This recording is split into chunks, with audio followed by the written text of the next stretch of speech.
What's happening, everybody? Well, in this installment of What's He Up To, I guess I really should have started this video a little bit earlier. I've been doing a little bit of data logging on Foxy over there. For you old schoolers out there, yep, that is CalCon CalEdit software for your EC4, EC5. Anyway, what I'm doing is this is an old stock airbox for a Fox body Mustang. And one of the old things that I don't know, I guess the hardcore guys, we used to always do, we would take and port, I don't want to call it porting, but we would smooth out all of the casting flash inside the inlet side of these intake. And what was kind of interesting is I got to doing it to this one, and I thought, man, I got to get this on video just to show you guys where the beginnings of all of that porting, the 6.4 and 5.7 intake manifold porting came from. Actually, the beginning of all of that would be this right here, taking the casting flash out of the upper box. Let me show you what else I'm up to with that thing. Okay, guys, so to bring y'all up to speed, I have reverted Foxy back to the original style clutched fan. Okay, guys, so I went ahead and grabbed the lights. Y'all could get a little bit better view of this. So running the stock style clutched fan setup on this car as opposed to the electric. The electrics just were not keeping this thing cool. There is nothing better than a stock style clutch fan to keep one of these things cool. Not to mention they're just dead reliable. You can't ever forget to turn the thing on when it's constantly being, well, run by the engine, I guess. The whole reason for that stock airbox is to do away with this relic right here. So back when this car was supercharged, it kind of did need a mass air meter of about that size to deal with the airflow.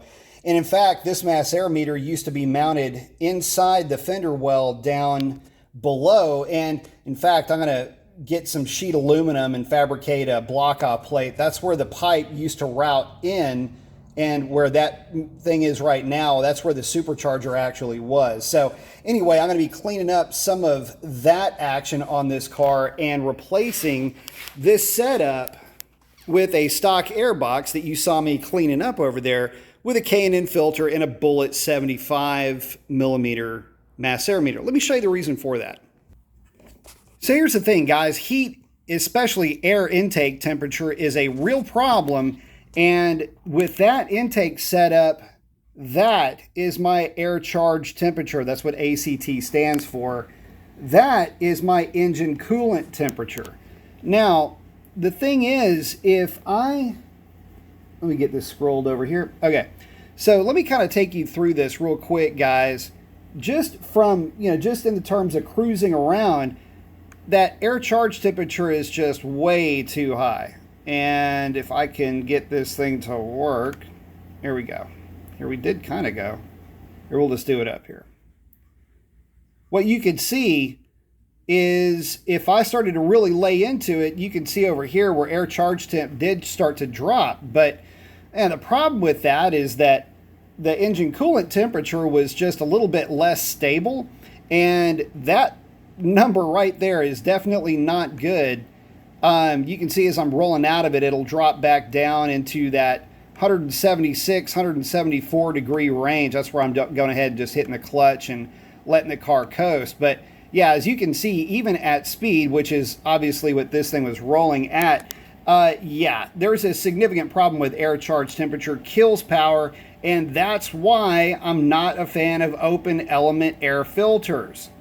So getting back to the car, yes, that system is bringing in a ton of extremely hot air. So hot, in fact, that even touching the front of this filter, well, you couldn't leave your hand on there for very long. It would definitely, it would definitely be very hot. So I will be going back with the stock airbox and the stock location on this car with just a regular K&N filter because it's the 90s, y'all. So that's what I'm up to. I'm just taking some of the casting flash out of this intake box, which is identical to how I'm taking casting flash out of these Mopar manifolds. So bringing you guys along for the ride.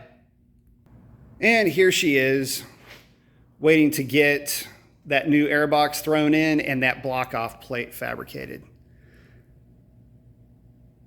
That's what she looks like. 255 45 17s in the back, 245 45 17s up front.